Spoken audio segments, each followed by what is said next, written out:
Assalamualaikum warahmatullahi wabarakatuh.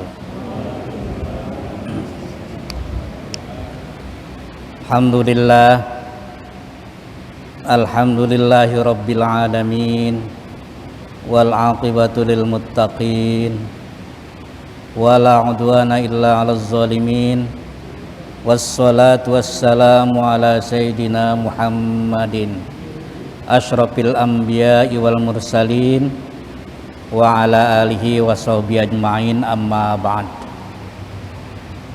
Yang saya hormati segenap jamaah ta'lim Masjid Ar-Rahman, yang mudah-mudahan selalu diberikan taufik, hidayah dan kesehatan oleh Allah Subhanahu wa taala. Amin ya rabbal alamin. Seperti biasa, sebelum kita memulai pengajian kita, terlebih dahulu kita baca suratul Fatihah. Kita niatkan, kita kirimkan kepada keluarga kita, sanak famili kita, saudara-saudara kita, dan orang-orang yang kita cintai yang sudah meninggal dunia. Kita doakan mudah-mudahan mereka selalu diberikan ampunan oleh Allah Subhanahu wa taala. Fatihah yang kedua kita bacakan, kita doakan pada jamaah kita yang mungkin dalam keadaan kurang sehat, entah itu di rumah sakit ya, atau di rumah dalam keadaan isolasi mandiri ya. Kita doakan semoga Allah pelihara kesehatannya, Allah sembuhkan penyakitnya, dan sehat kembali seperti sedia kala. Bihadhin niyat al-Fatihah. A'udzu billahi minasyaitonir rajim. Bismillahirrahmanirrahim.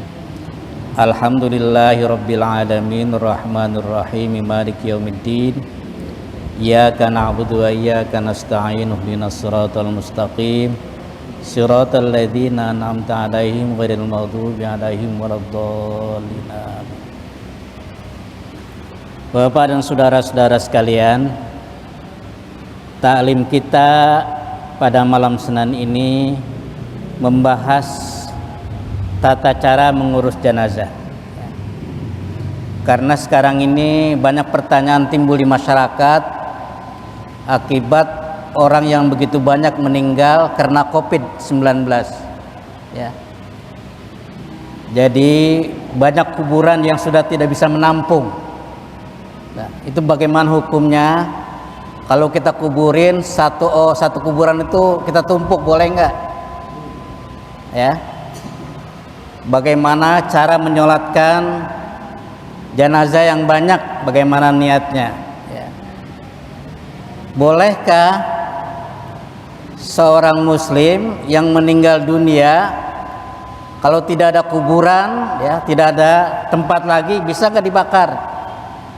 Nanti kita akan bahas.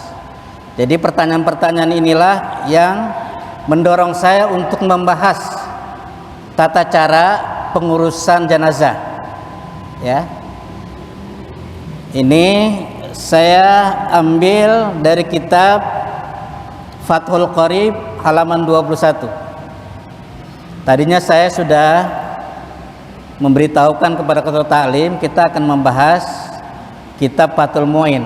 Ternyata saya cari-cari nggak ketemu, sampai jam 5 sore belum ketemu. Jadi saya mengganti kitab lain, Fathul Qorib. Tapi isinya hampir sama ya. Cuma kalau Fathul Muin dia lebih luas pembahasannya. Di sini dikatakan faslun fima yata'allaqu bil maiti. Pasal pada hal-hal yang menjelaskan yang berkaitan dengan orang yang sudah meninggal dunia. Ini kemarin saya sudah jelaskan, kita bacanya bil maiti, bukan bil mayyiti ya. Sebab kalau kita baca siddah itu orang yang akan meninggal dunia. Makanya kata Nabi ya,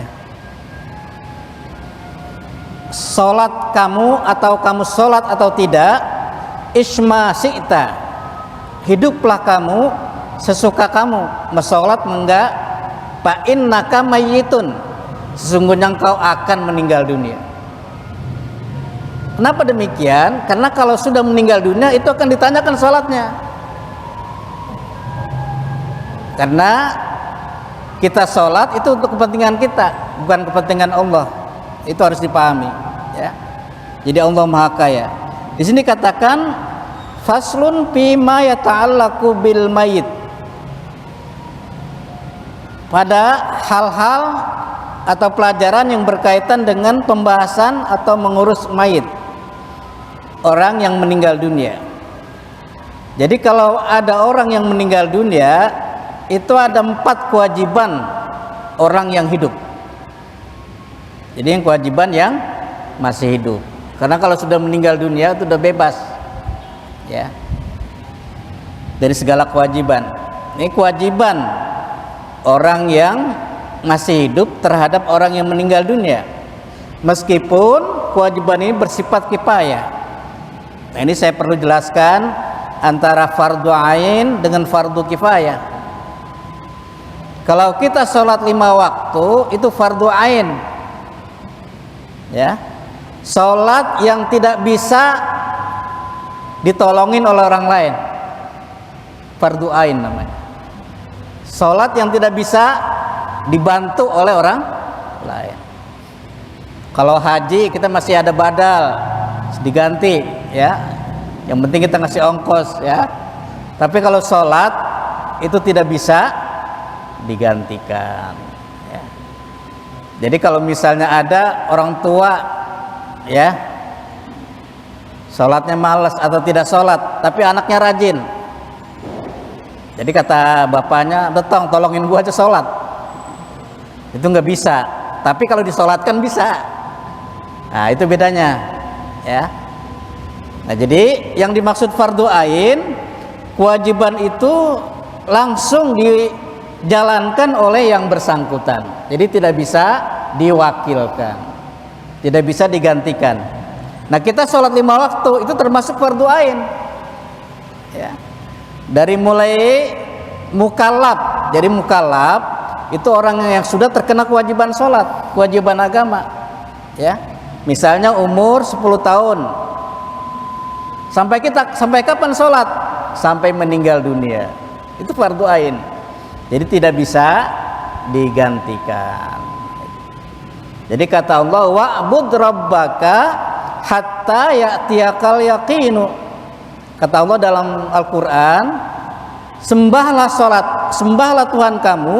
Maksudnya sholatlah 5 waktu sampai datang kepadamu ajal, sampai datang kepada kamu kematian. Itu yang dimaksud fardu ain, ya. Misalnya saya ini orang kaya, udah aja saya sholat, nggak perlu sholat lagi, saya bayar aja tiap waktu, ya. Satu waktu misalnya 1 juta, saya nggak apa-apa saya bayar. Itu nggak bisa, ya. Itu pertama fardu ain, contohnya sholat 5 waktu. Kecuali perempuan, itu pun bukan berarti dia ini libur sementara. Jadi kalau perempuan datang bulan itu tidak sholat. Nanti setelah haidnya bersih, ya, dia mandi, itu wajib sholat lagi. Nah, seperti itu. Jadi nama laki-laki itu sholat tidak ada libur, ya, tidak ada libur. Kalau memang malas, bilang aja malas, saya lagi malas banget, tapi jangan dianggap saya libur, ya, tidak sholat. Itu yang fardu ain. Yang kedua fardu kifayah. Fardu kifayah adalah suatu kewajiban apabila sudah dilaksanakan oleh orang lain, maka kewajiban itu gugur. Contohnya apa? Itu tadi memandikan jenazah. Kalau yang sudah dimandikan, ya silakan. Sholat jenazah itu fardu kifayah. Kalau sudah sebagian orang menyolatkan, ya sebagian lain sudah gugur. Nah, itu fardu kifayah. Nah, jadi yang berkaitan dengan pengurusan jenazah ini yang masih berkaitan dengan fardu kifayah. Apa kewajiban orang yang hidup terhadap orang yang meninggal dunia? Min ghuslihi. Pertama, memandikan, ya. Ini kebiasaan kita, Pak. Itu kalau ada orang meninggal dunia, dikit-dikit amil. Dikit-dikit apa? Amil. Sebenarnya amil itu panitia, asal kata, ya. Cuma ngapa diartikan tukang mandiin orang mati, ya. Padahal amil itu panitia, wal amilina alaiha. Nah, itu. Jadi kalau ada seorang bapak meninggal dunia, itu kewajiban yang pertama memandikannya adalah anaknya yang lelaki. Kewajiban. Kalau ada seorang ibu meninggal dunia, kewajiban anak perempuannya untuk memandikan. Tapi karena kita belum biasa, kita nggak belajar tata caranya, akhirnya kita serahkan kepada amil. Itu sebabnya. Sebenarnya kewajiban pertama itu adalah keluarga. Nah, itu lebih afdol. Tapi di keluarga tidak ada yang bisa atau tidak berani, maka dia minta tolong kepada amil. Itu prosesnya. Ya, itu. Ghuslihi. Nah, jadi orang yang memandikan mayat juga harus belajar tata caranya. Bagaimana, ya?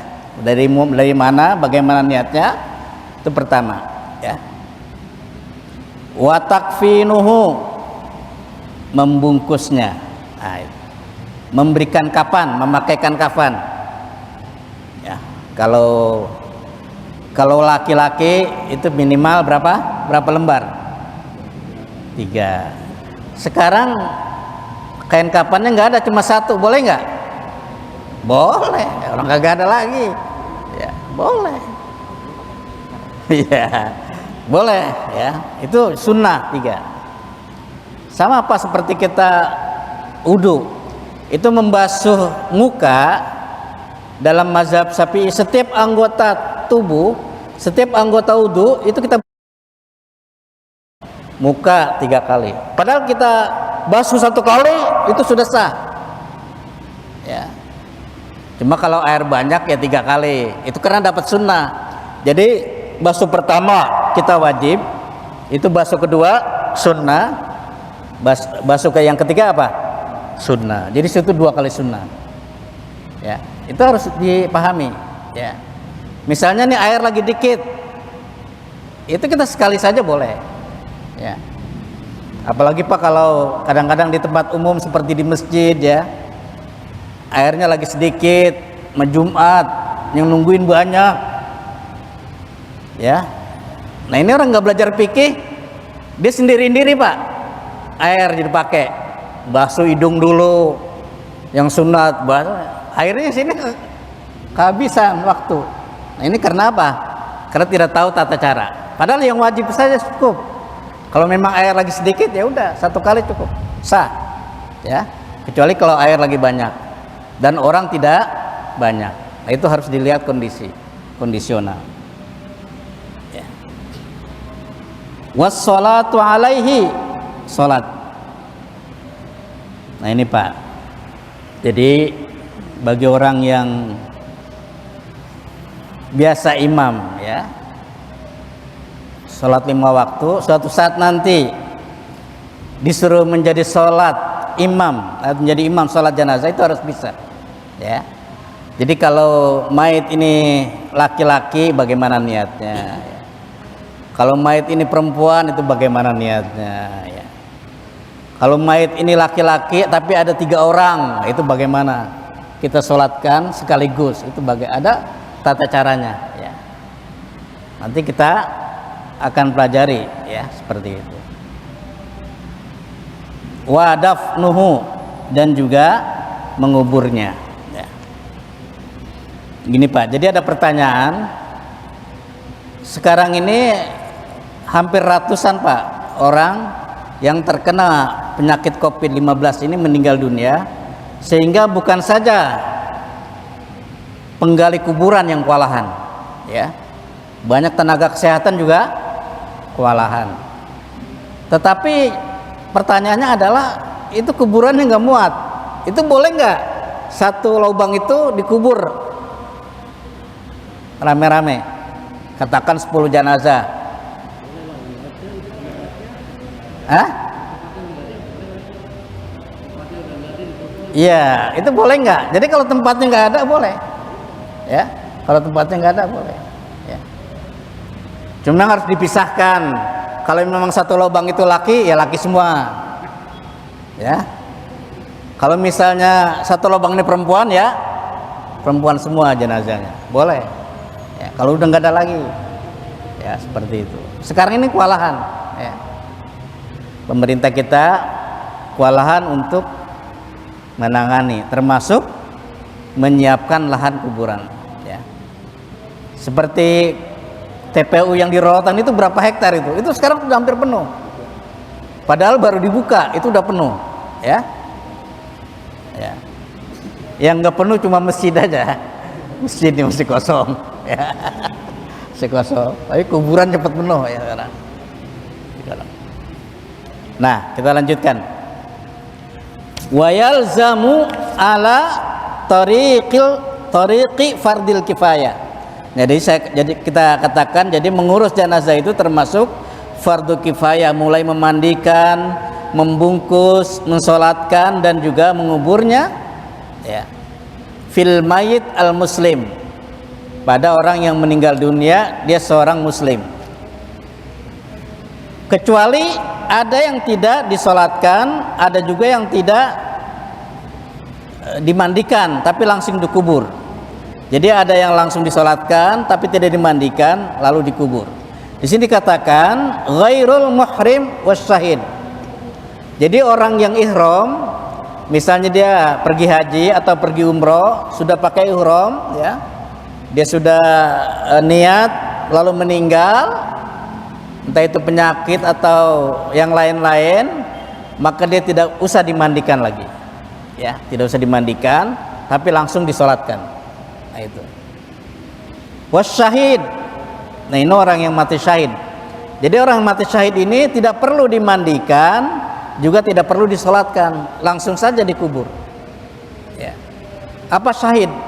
itu orang yang berjihad di jalan Allah, ya. Jadi pada zaman Nabi itu orang kafir, ya, dengan orang mukmin itu sudah jelas. Jadi kalau mati itu syahid, bahkan darah-darahnya tidak boleh dicuci, ya. Misalnya dia berlumuran darah, ya, karena terkena pedang, terkena senjata tajam, sehingga berdarah-darah, itu tidak boleh dicuci. Kenapa? Karena dia sebagai saksi nanti di alam kubur, sebagai saksi. Jadi langsung dikuburkan, ya. Dimandikan tidak perlu dimandikan, tidak juga perlu disolatkan, langsung dikubur saja. Nah itu. Di sini katakan ghairul muhrim wasyahid. Apa fardu kifayah? Arba'atu asya ini tadi. Pertama, ghusluhu, memandikan. Jadi memandikan dari mana dulu, ya, tata caranya, ya. Wa takfinuhu, membungkusnya. Wassalatu alaihi, dan menyolatkannya, mendoakannya. Wa dafnuhu, dan menguburkannya. Jadi Pak, kalau kita sholat jenazah, usolli, misalnya ada jenazah laki-laki, usolli ala hadzal maiti, cukup itu, tidak usah disebutkan namanya, ya. Usolli ala hadzal mait Bapak Pujono misalnya, enggak usah, langsung usolli ala hadzal mait. Jadi karena hada di sini udah isim isyarah, mait yang mana? Mait yang di depan kita sudah ketahuan, ya. Usolli ala hadzal maiti, ya. Kalau perempuan, maitnya perempuan, usolli ala hadhil maitati, ya. Nah itu Pak. Nah jadi nanti, ya, imam-imamnya harus siap. Jadi kalau ada sholat jenazah, satu orang bagaimana niatnya, yang laki bagaimana, yang perempuan bagaimana. Kalau jenazahnya banyak, usolli ala hadhil amwat, ya.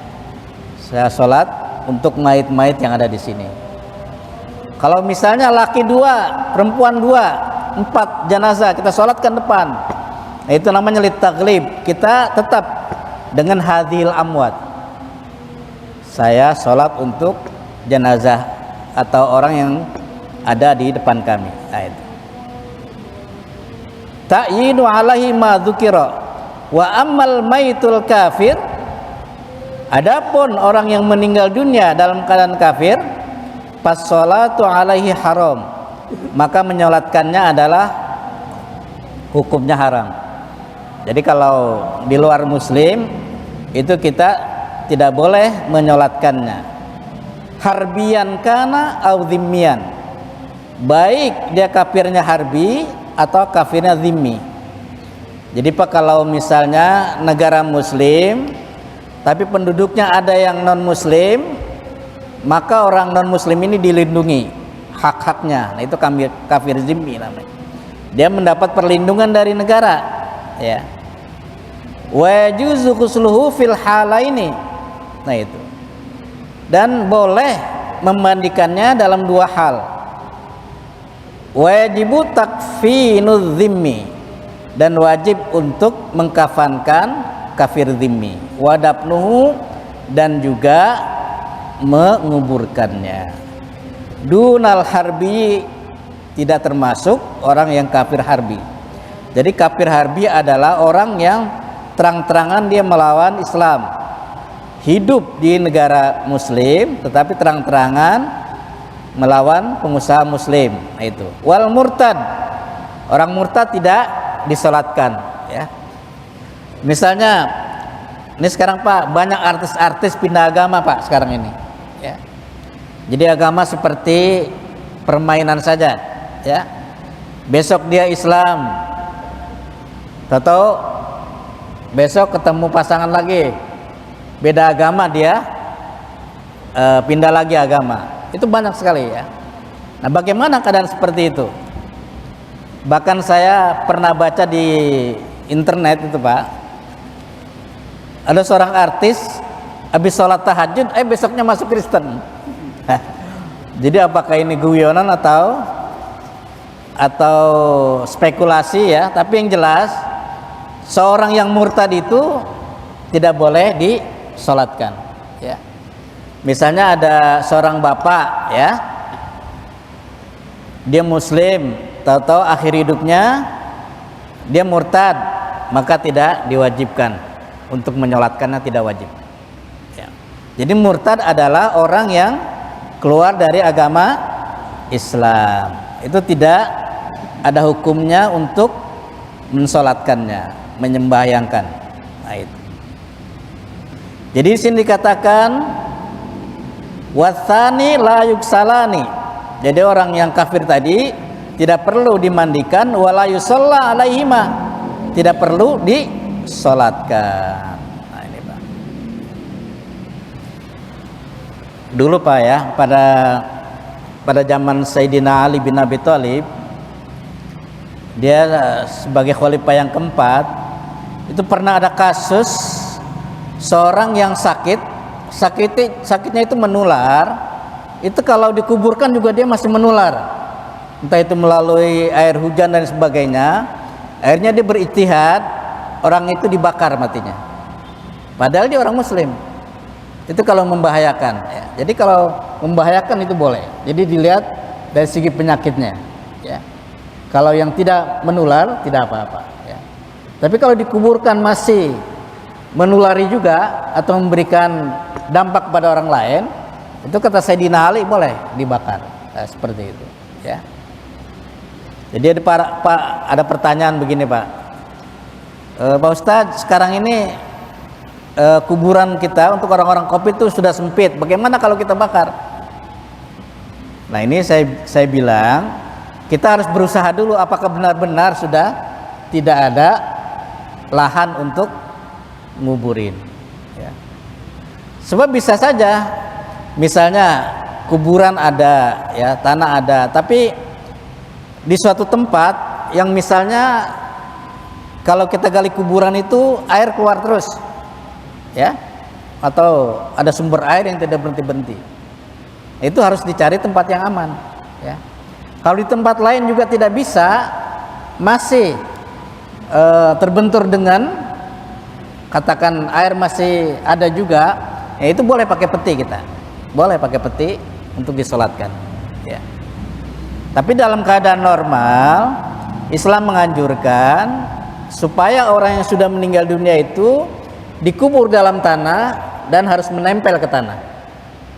Kenapa demikian? Karena dia aslinya, asal usulnya dari tanah dan harus kembali ke tanah, seperti itu, ya. Makanya itu, ya, kalau dalam kuburan itu ada namanya tiang lahat. Tiang lahat itu yang digali sebelah barat, ya, sebelah Bukulon. Itu dihadapkan wajahnya, dibuka, ya, supaya dia menyatu dengan tanah, ya. Tapi dalam keadaan yang tidak normal itu boleh Pak pakai peti, ya. Misalnya ada seorang yang bekerja di pelayaran, dia meninggal dalam kapal di tengah-tengah laut, tidak bisa ke darat dalam waktu berapa bulan, nggak bisa. Nah, itu boleh pakai pakai peti mati, dikuburkan di laut, boleh, ya. Cari petinya dulu, ya. Biasanya pelayaran seperti itu ada, kapal-kapal itu seperti ada, sudah menyiapkan, ya, dalam keadaan seperti itu. Jadi dilihat kondisinya. Tapi dalam keadaan normal kita dianjurkan memang, ya, menguburkan orang yang sudah meninggal dunia di tanah. Nah, itu tadi. Itu kedalamannya juga jangan sampai nguburin misalnya 1/2 meter, lalu ada anjing lewat, ya, di situ dia mencium bau, dikorek-korek. Nah, itu kenapa? Bukan salah anjing nggak tahu, ya, itu salah kita karena nguburin nggak terlalu dalam, mesti dalam. Itu paling tidak semeter, ya, 2 meter. Jadi lebih dalam semakin bagus. Nah, seperti itu, ya. Jadi kita lanjutkan Pak. Nah tadi, jadi ada 2 orang. Pertama orang yang mati syahid, dia tidak perlu dimandikan, tidak perlu disolatkan, jadi langsung dikubur saja. Asyahid. fala yusalla alaihi, tidak perlu disolatkan. Sekarang ada pertanyaan, Pak Ustadz, ada nggak sekarang orang mati syahid? Ya, ada nggak? Jadi yang tidak perlu dimandikan, tidak perlu disolatkan, ada nggak sekarang? Ya. Nah ini maka definisi harus pengertian syahid ini. Syahid ialah orang mukmin yang melawan orang musyrik. Ya, seperti zaman Nabi sudah kelihatan. Ini orang musyrik, ini orang Muslim. Pasukan Nabi dengan pasukan kafir Quraisy. Itu antara mukmin dengan musyrik. Nah mukmin itu seperti peperangan Badar, ya, peperangan Uhud itu betul-betul syahid, dia matinya meninggal di jalan Allah. Kalau sekarang ini saya tidak berani mengatakan, bukan mengatakan tidak ada, karena bisa saja ya mati syahid, padahal tujuannya politik, ya, tujuannya ekonomi dan sebagainya. Jadi kalau dulu yang betul-betul mati syahid itu ketahuan, ya zaman Nabi, itu tidak perlu dimandikan, ya. Baju yang dia pakai perang tidak perlu dibuka, ya. Kemudian darah yang berceceran sebagai bukti terkena senjata tajam oleh musuh juga tidak perlu dihilangkan. Nah, seperti itu. Jadi asy-syahidu fi ma'rakatil musyrikin. Orang yang mati syahid ialah orang yang gugur dalam peperangan melawan orang musyrik. Nah ini, ya, definisinya. Wa huwa man mata, yaitu orang yang meninggal dunia fi qitalil kufar, dengan memerangi orang-orang kafir Quraisy. Karena dalam zaman Nabi itu kafir Quraisy terang-terangan ingin membunuh Nabi dan orang-orang yang mengikuti Nabi, ya, dimusuhi, ya. Di sini dikatakan bisaipihi, dengan pedangnya. Ya. Jadi dengan pedangnya dia terbunuh. Sawaun qatalahu kafiran mutlaqan au muslim. Baik dia meninggal dunia akibat dibunuh oleh orang kafir atau dibunuh oleh orang muslim karena salah tembak, karena salah bacok, karena salah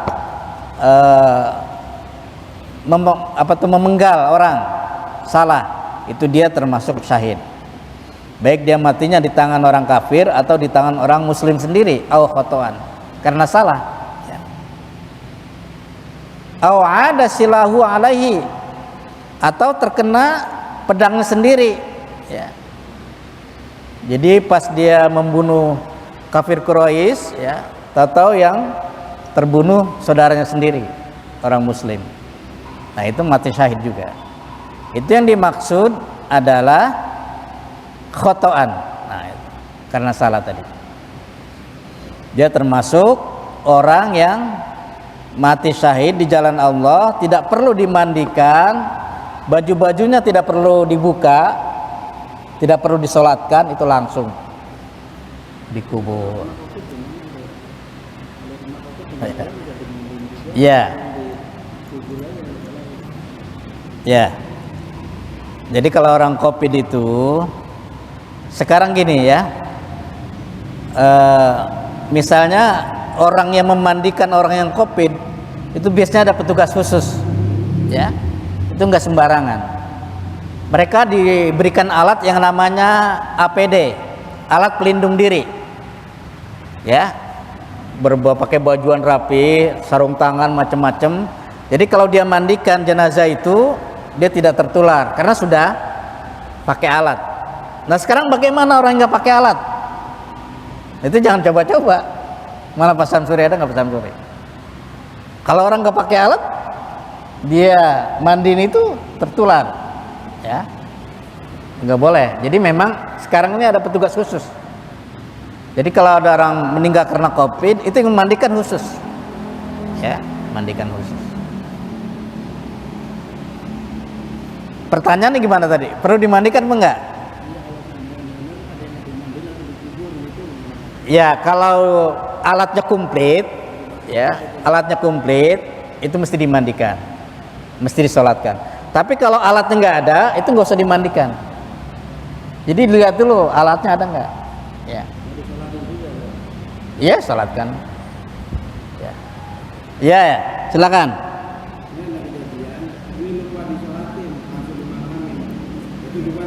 Iya, kalau orang lupa, pas udah inget, biasa kalau orang lupa itu nggak inget ya. Nah. Iya, ya. Iya. Nah, itu namanya sholat goib, boleh. Sholat goib. Jadi mayatnya sudah dikubur. Sholat goib boleh. Ya. Iya. Nggak disolatkan nggak apa-apa, orang sunnah. Cuma kalau disolat goib itu lebih baik karena dapat pahala. Seperti itu. Ya. Nah, jadi itu saya katakan tadi, yang penting apa saja sebenarnya kalau lupa itu hukumnya dimaafkan, ya. Tapi begitu dia ingat itu harus dilakukan. Ya misalnya kalau misalnya ada waktu sholat gaib silakan. Kecuali kalau lupanya udah 3 hari, udah kelamaan. Ya, kalau baru 1 hari atau baru 5 jam itu kita sholat gaib untuk dia almarhum yang kita niatkan. Nah, seperti itu.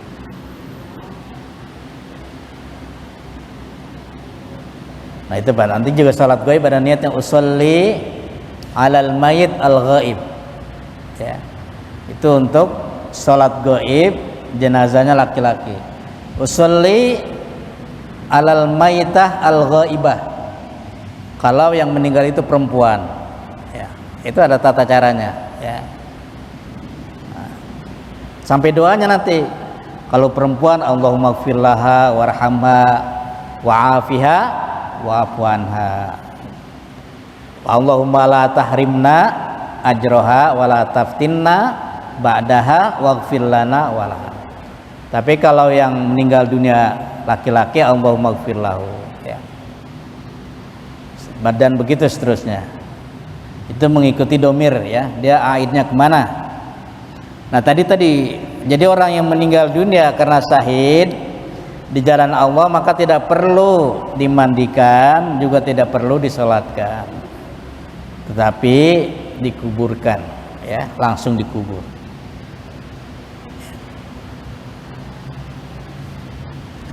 Watsani as-saqat alladzi lam yastahil, ya. Nah ini Pak, ada orang yang mati, maksudnya keguguran. Jadi orang-orang yang hamil, kalau kehamilannya sudah 5 bulan, sudah 4 bulan, lalu keguguran, maka dia punya dagingnya itu, ya, itu disolatkan, dibungkus, dimandikan, dibungkus. Tapi kalau di bawah 4 bulan itu nggak perlu. Ada nggak kira-kira yang pernah melihat orang keguguran itu dia berbentuk apa kira-kira itu? Masih segumpal daging, ya? Ya, itu kalau 4 bulan dalam kandungan dia keguguran itu dibungkus dan juga disolatkan, ya. Kenapa?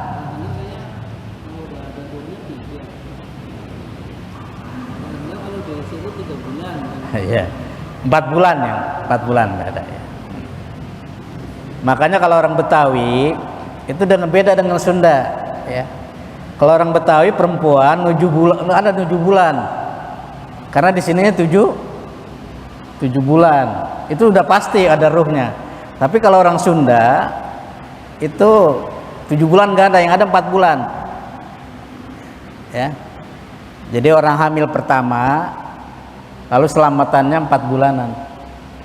Ini kalau orang Sunda kebiasaannya. Karena umur 4 bulan sudah ditiupkan ruh, sudah ada ruhnya, ya. Jadi kalau misalnya orang sudah hamil, istri hamil 4 bulan, lalu dia minum obat yang menggugurkan, itu dosa besar, sama juga dia membunuh, ya. Tapi kalau KB bagaimana? Itu KB tidak membunuh, tapi mengatur, itu beda, ya. Jadi kalau sudah 4 bulan, 5 bulan kehamilan, ya, lalu dia menggugurkan dengan obat macam-macam, ya.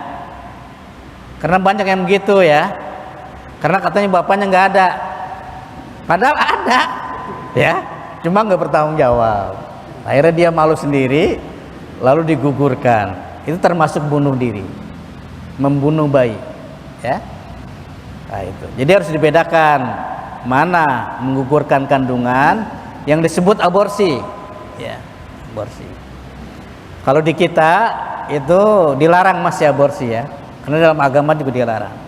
Tapi kalau di pemerintah India, di India itu banyak sekali klinik-klinik yang membuka aborsi, ya, karena agama mereka tidak melarang. Jadi banyak sekali klinik aborsi terang-terangan, ya, seperti itu, ya. Kalau kita memang dilarang, ya. Jadi kalau ada praktek aborsi secara diam-diam, ilegal, lalu ketahuan, itu biasanya kena sanksi pidana atau dihukum. Nah, itu. Kal kafir. Nah, tuh. Jadi orang yang keguguran tadi dihukumi seperti orang yang dewasa tadi, dimandikan dulu, disolatkan, wasakat. Orang yang jatuh itu maksudnya keguguran, ya. Nah, itu. Salasan au khamsan. Jadi dimandikan itu bisa 3 kali ganjil atau khamsan 5 kali, wa aksar min dzalik. Wa yakunu fi awwali ghuslihi sidrun. Dan yang pertama untuk dipakai dalam memandikan jenazah itu adalah sidrun, itu seperti daun bidara, ya. Daun bidara.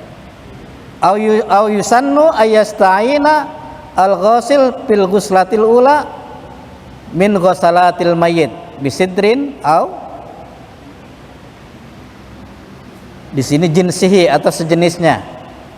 Jadi ada seperti daun bidara atau benda-benda yang kira-kira dapat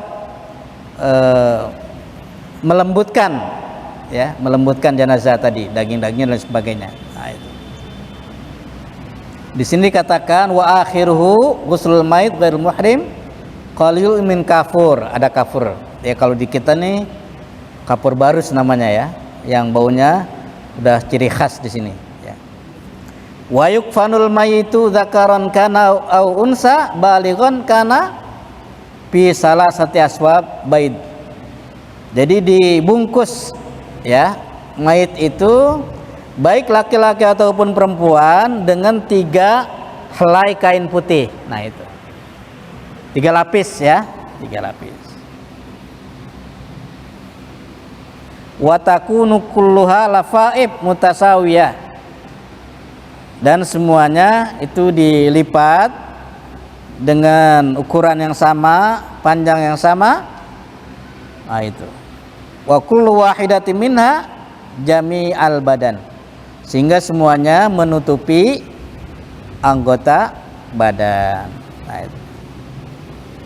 Jadi saya ingin menjelaskan sekali lagi, kalau misalnya sekarang ini, ya, pemakaman untuk mayit katakan sudah tidak ada, itu bisa saja satu lubang itu ditumpuk, ya, 2-3 orang, ya. Yang penting agak daleman, ya. Jangan sampai dia dicakar atau dikorek-korek oleh binatang buas, ya, seperti itu. Jadi boleh, ya, kalau memang lahannya tidak ada lagi. Nah, seperti gitu. Ya, sebelum saya tutup, mungkin ada pertanyaan yang berkaitan dengan masalah ini tadi, pelajaran kita hari ini.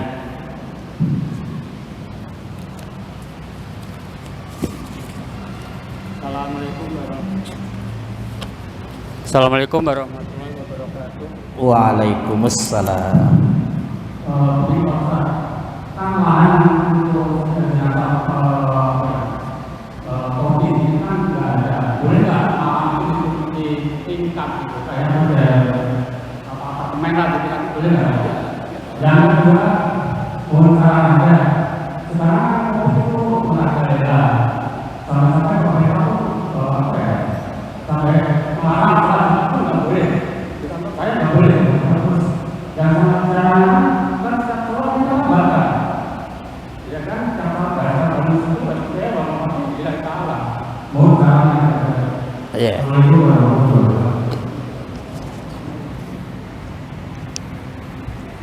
Ya, pemerintah memang sudah berusaha berbagai upaya dengan tenaga dan lain sebagainya. Dalam penanganan COVID ini betul-betul memang sangat serius ya. Jadi kelihatannya virus yang paling berbahaya ini jangan sampai tertular oleh orang lain ya. Makanya dalam Islam juga itu ada kaidah usul fikih ya. Jadi ambillah, kalau ada dua resiko maka ambillah resiko yang paling kecil ya. Jadi ini ada dua resiko tapi ini yang besar, ini yang kecil, maka ambillah resiko yang paling kecil. Jadi akhafud dararain. Jadi kita harus memilih mana kira-kira yang resikonya lebih kecil. Sekarang gini, saya kasih contoh. Ini ada seorang ibu meninggal dunia, ya, meninggal dunia. Meninggalnya karena COVID. Jadi menurut ke dokter ini kalau dipegang, kalau dia mandikan sendiri, nggak pakai alat, itu akan menular. Ya, lah si anak ini pengen berbakti, mau ibunya terakhir, karena kemarin-kemarin dia nggak berbakti. Akhirnya anak ini udah saya mandiin sendiri. Akhirnya pas dia ibunya meninggal, 3 hari dia meninggal karena COVID. Nah ini pertanyaannya, lebih baik anak ini mandi, nggak mandiin atau mandiin? Hah? Lebih baik tidak mandiin. Ya, kalau dia sayang sama ibu ya didoain aja, banyak sedekah atas nama dia. Ya, nah itu. Karena kata dokter kalau dipegang itu pasti dia menular. Jadi kita utamakan akhafud dararain. Kita pilih yang lebih ringan seperti itu. Nah itu hukumnya begitu, apa saja begitu. Ya. Misalnya kita lagi sholat 5 waktu, di depan kita ada ular apa yang galak sekarang itu? Ular kobra di depan kita. Kalau kita nggak lari, mati. Mana pilih? Lari dulu. Akal kita begitu. Apa? Apanya? Oh, enggak, bukan mati sain. Itu enggak, itu dianggap blow on. Kenapa ngelari? Lari. Sholat masih ada waktu lagi ntar. Orang nggak tahu ya. Ini kan lagi tahu. Kita lagi tahu. Kalau nggak tahu ada masalah. Ya. Nah, itu.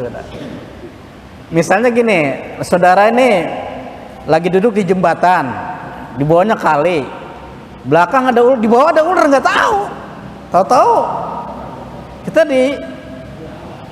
dicatok, berbusa, pakai bisanya tuh, ada bisanya, langsung meninggal, ya orang nggak tahu. Lah sekarang di bawahnya ada ular, kita duduk, sengaja, itu blow on apa pinter? Nah itu blow on namanya lah. Ada masa bunuh diri kita lari, nah seperti itu ya. Makanya kita diperintahkan akal dulu utamakan, itu lari ya. Kecuali ada yang tidak bisa dihindari lain lagi. Nah seperti itu. Isa jam berapa ya? Udah.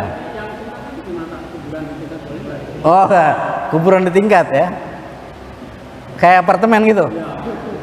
Itu oh, ya boleh saja, yang penting tidak membahayakan ya, tidak membahayakan yang hidup.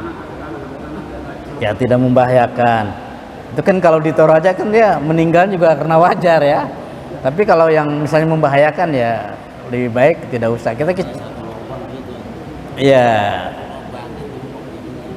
Iya boleh ditumbuk, boleh ya. Cuma mas, tadi kan katanya ke atas gitu ya.